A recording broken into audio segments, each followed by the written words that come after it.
Hi guys, मेरा नाम फरीद है गाइस। आज मैं बहुत जबरदस्त स्टोरी लेकर आया हूँ जिस तरह आप टाइटल पर टाइटल बताने वाला हूँ। बहुत जबरदस्त स्टोरी होने वाली है और ये 3 सुपरस्टार से जुड़ी हुई कहानी है इस बंगले से। ये बांद्रा में ये बंगला है और इसमें मेन जो लास्ट सुपरस्टार थे वो राजेश खन्ना थे, तो उन्हीं से जुड़ी स्टोरी है। और इनके बाद में इससे पहले भी जो 2 सुपरस्टार थे उनके बारे में पूरी कहानी बताने वाला हूँ। तो इन तीनों सुपरस्टार की कहानी होने वाली है, बंगले से जुड़ी हुई है, तो बहुत जबरदस्त कहानी होने वाली है। तो गाइस, अगर ये स्टोरी आप सुनना चाहते हैं तो मेरे वीडियो में एंड तक बने रहना। और हाँ गाइस, अगर आप मेरे चैनल पर नए हैं तो चैनल को सब्सक्राइब करेंगे, लाइक सब्सक्राइब शेयर कमेंट सब कुछ फ्री है। तो गाइस, बहुत जबरदस्त कहानी होने वाली है, बंगले से जुड़ी कहानी है, तीनों सुपरस्टार के बारे में बताने वाला हूँ। तो जरूर इस स्टोरी में एंड तक बने रहना। और हाँ गाइस, अगर कुछ अच्छा नहीं लगा रहेगा और कुछ समझ में नहीं आएगा तो मुझे कमेंट जरूर करना करके पूछना है गाइस।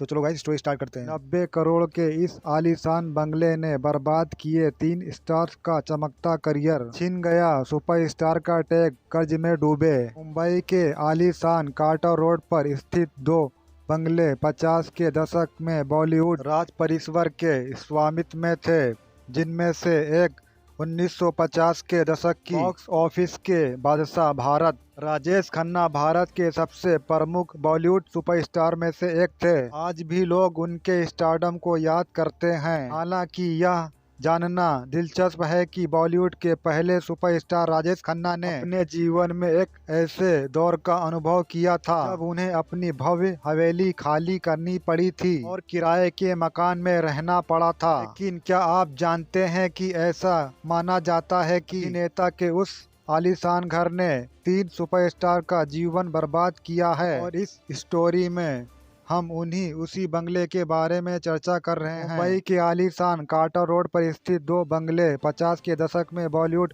राज परिवार के स्वामित्व में थे। पहला आशियाना, जिसमें प्रसिद्ध संगीतकार नौशाद थे। हालांकि यहाँ हम उसी के नजदीक स्थित बने आशीर्वाद नाम के बंगले के बारे में बात कर रहे हैं। यह बंगला मूल रूप से एक एंग्लो इंडियन परिवार के स्वामित्व में था। इसका मूल्य नाम अब खो गया है। 1950 के दशक की शुरुआत में बॉक्स ऑफिस पर बादशाह भारत भूषण ने यह घर खरीदा था। Birju Bawra, Mirza Ghalib, gate of India और बरसात की रात जैसे की हिट फिल्मों के साथ वे अपने करियर के शिखर पर थे। लेकिन 60 के दशक तक भारत भूषण का सितारा धुंधला होने लगा। उनकी फिल्में फ्लॉप हो गईं और सुपरस्टार पर भारी कर्ज हो गया, जिसके बाद उन्हें घर बेचना पड़ा। यही वो समय था जब बंगले को लेकर निगेटिव कहानियां पहली बार सामने आई। भारत भूषण के बाद राजेंद्र कुमार और राजेश खन्ना का भी यही हश्र हुआ। 60 के दशक की शुरुआत में बंगले की जर्जर स्थिति को देखते हुए बढ़ते स्टार राजेंद्र कुमार इसे केवल 60 लाख रुपए में खरीदने में सक्षम थे। उन्होंने बंगले का नाम अपनी बेटी के नाम पर डिम्पल रखा था। डिम्पल के रहते ही राजेंद्र कुमार को एक के बाद एक कई हिट मिलती गईं और उन्हें जुबली कुमार के नाम से जाना जाने लगा। साल 1968 के आसपास किस्मत पलटी और कुमार की फिल्में असफल होने लगी। उनका प्रोडक्शन हाउस भी फेल हो गया और वो गंभीर वित्तीय संकट का सामना कर रहे थे। बाद में अपने घाटे से उभरने के लिए उन्हें बंगला बेचने के लिए मजबूर होना पड़ा। फिर यह घर नए सुपरस्टार राजेश खन्ना के पास चला गया। 30 साल के भी नहीं हुए थे राजेश खन्ना नंबर 1 स्टार बन गए थे। उन्होंने बंगले का नाम आशीर्वाद रखा। यह घर मुंबई के पर्यटकों के आकर्षण का केंद्र बन गया, ठीक उसी तरह जैसे वर्षों बाद अमिताभ बच्चन का जलसा और शाहरुख खान का मन्नत बना। लेकिन 1974 तक राजेश खन्ना की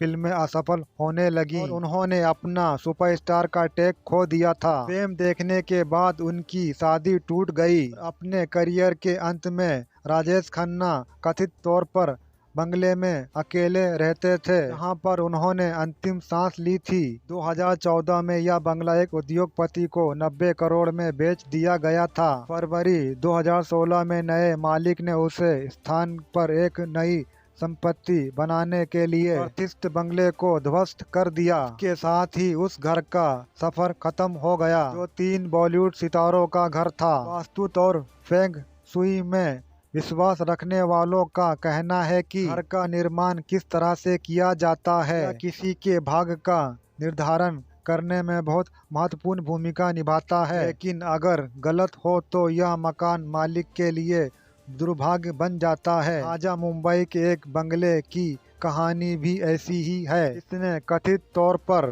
3 बॉलीवुड सुपरस्टार को बर्बाद कर दिया। गाइस, अगर इस बंगले से जुड़ी इस दोनों सुपरस्टार की अगर कहानी आपको अच्छी लगी है तो लाइक करना, शेयर करना, कमेंट करना और दोस्तों में जरूर शेयर कर देना।